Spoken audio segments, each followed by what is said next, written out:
সমাবেশ থেকে একটা কোশ্চিন রয়েছে, ইম্পর্টেন্ট কোশ্চিন। সেটা হলো 7 জন ছাত্র ও 4 জন ছাত্রী হতে 6 জনের একটি কমিটি কত উপায়ে গঠন করা যায় যেন কমপক্ষে একজন ছাত্রী কমিটিতে থাকে। তারপর আমাদের ছাত্র সংখ্যা 7 জন এবং ছাত্রী সংখ্যা 4 জন। এই কয়েকটার মধ্যে কম্বিনেশন করে আমাদের 6 জনের একটা কমিটি বানাতে হবে।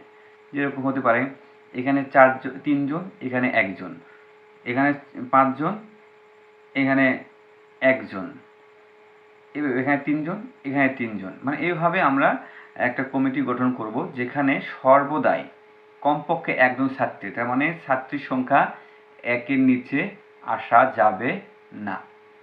1-এর বেশি হতে পারে কিন্তু 1-এর নিচে আসা যাবে না। যদি আমরা বলতাম যে শুধু ছাত্র দিয়ে 6 জন দিয়ে আমরা একটা কমিটি করব, করা যাবে না। কেন যাবে না? কারণ বলছে এখানে কমপক্ষে একজন ছাত্রী কমিটি থাকবে। তো ঠিক আছে, আমরা তাহলে সলিউশন শুরু করে দিই।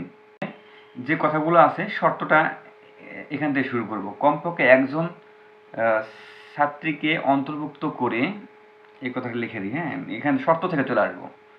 তাহলে লিখব কমপক্ষে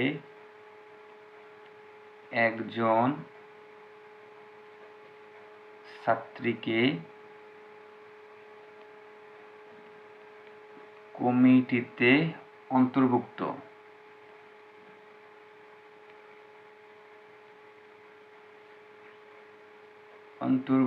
করে কার থেকে? এই 7 জন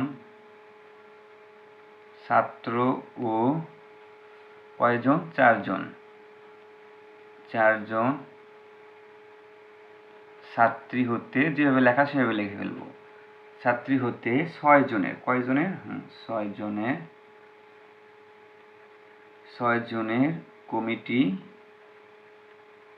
নিম্নোক্তভাবে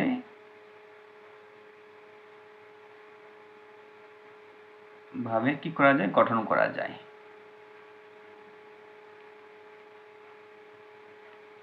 আমি বলছি নিম্নোক্তভাবে, মানে আমরা নিচে যেভাবে দেব করব আমরা সেভাবে করা যাবে। কিভাবে হবে সেটা আমরা এখানে আমরা ছাত্র সংখ্যা, এখানে আমাদের ছাত্রীর সংখ্যা, এখানে যত উপায়ে এই কমিটি গঠন করা যায় তার সংখ্যা। তাহলে আমরা এভাবে 3টা দাগ দিয়ে দেবো। এখানে লিখব সংখ্যা, ছাত্র কতজন? ছাত্র এখানে লিখলাম 7 জন। ছাত্রী কয়জন? ছাত্রী হলো আমাদের 4 জন, লিখলাম। এখন এখানে 6 জনের সমন্বয়ে গঠিত কমিটির সংখ্যা, বা এখানে তুমি লিখতে পারো 6 সদস্য বিশিষ্ট গঠিত কমিটির সংখ্যা। এখানে 6 সদস্য বিশিষ্ট কমিটির সংখ্যা, মানে এখানে নিজের ভাষায় লিখে দিবা। তাহলে আমরা এই কম্বিনেশনটা এখানে শুরু করি। আমাদের বলছে কমপক্ষে কি করতে হবে? আমাদের কমপক্ষে একজন ছাত্রী আমাদের রাখতে হবে। তবে কমপক্ষে মানে কি? ছাত্রীর সংখ্যা মিনিমাম 1 হতে হবে। 1 হতে পারে, একটা যদি হয়, আর কি হতে? 2 হতে পারে, 3 হতে, 4 হতে, 5 হতে, 6 হতে পারে। 6 হতে পারবে না, কারণ 6 জন আর আছে হলো 4 জন, তাই না? তাহলে একজন যদি আমরা ছাত্রী ধরি এবং 2 জন ধরতে পারি আমরা, এখানে 1 জন আর ছাত্র থেকে নেব কয়জন? তাহলে 6 জনের হতে কজন লাগবে? 5 জন। তাহলে আমরা ছাত্র হতে তাহলে 5 জন নেব। 5 আর 1-এ 6, 6 জনের কমিটি। ছাত্রী যদি 2 জন হয় তাহলে ছাত্র নেব কয়জন? 4 জন। 4 আর 2, 6।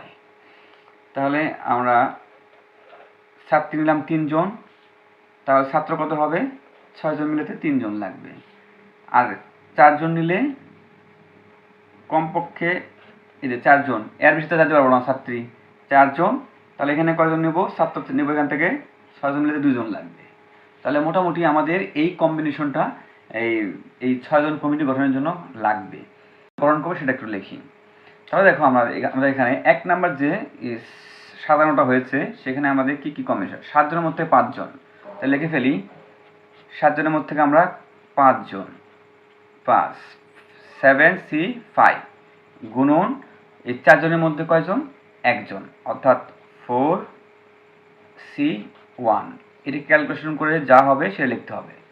এটা ক্যালকুলেশন করলে আমাদের আসবে, ক্যালকুলেটর দিয়ে আমরা করব, এটা আসবে 84।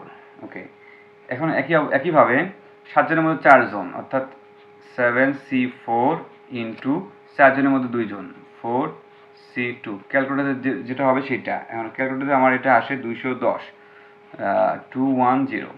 এটা আমরা ক্যালকুলেটর দিয়ে করে ফেলবো সরাসরি। আবার একইভাবে 7C3 ইন্টু আবার 4C3, এটা হলো আমাদের আসবে 140, 140। আবার একইভাবে 7C2 ইন্টু 4C4, এটা আসবে আমাদের 21। তাহলে আমাদের এই যে সদস্য সংখ্যা কত হবে, টোটাল যোগ করলে আমাদের সেই সদস্য সংখ্যা পেয়ে যাব। এখানে দেব,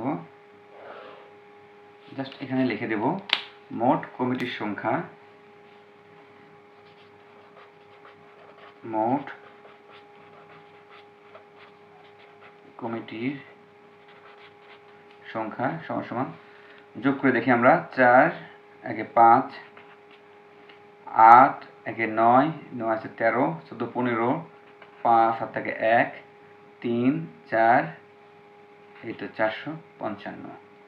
অর্থাৎ আমরা 455 উপায়ে এই কমিটিটা গঠন করতে পারি এই শর্ত অনুসারে। উত্তর হলো কি অ্যান্সার, কত উপায়ে, 450 উপায়ে। ধন্যবাদ সবাইকে, আশা করি পরীক্ষা আসলে পারবে তোমরা।